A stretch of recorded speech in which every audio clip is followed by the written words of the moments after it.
Good morning, folks. We've got outstanding articles for you today. Climate and catastrophism. The third episode of The Big Burb went up last night, and we'll break it all down starting with our star at spaceweathernews.com.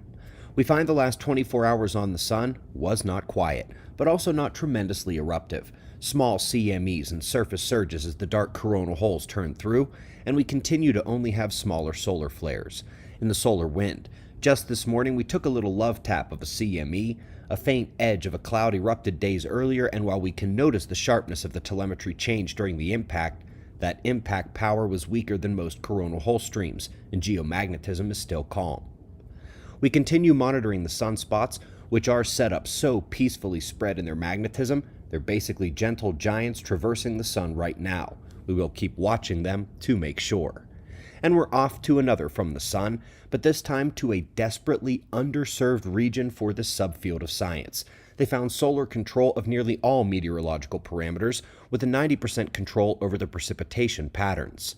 Up next, it's a response to the response paper to the great Cooper et al. Work earlier this year. They have had two detractors, and this is their response to the second. It's a demonstration of the detractors' failure to see the bigger picture while pieces are missing, but most importantly, the importance of Earth's magnetic field changes to the climate, evolution, and disaster cycle of Earth.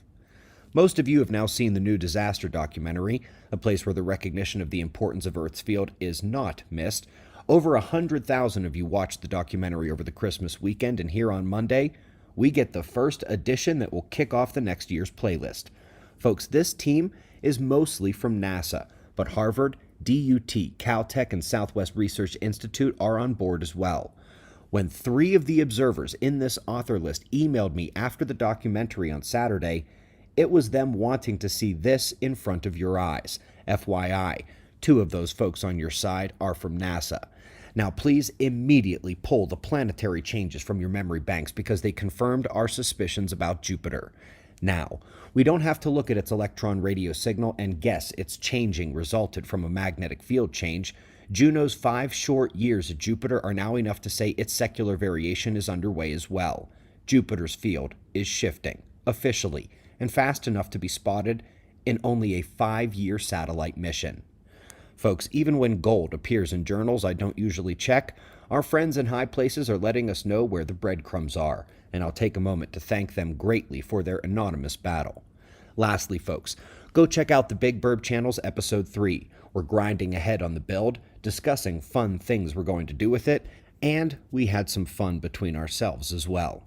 All links are below the video, and when you're sharing that documentary, make sure you add in that Jupiter bombshell as well. We greatly appreciate your support. We've got wind maps and shots of our star to close. Subscribe, and we'll do this all again tomorrow. Right here, but right now at 6 a.m. in the new Valley of the Sun.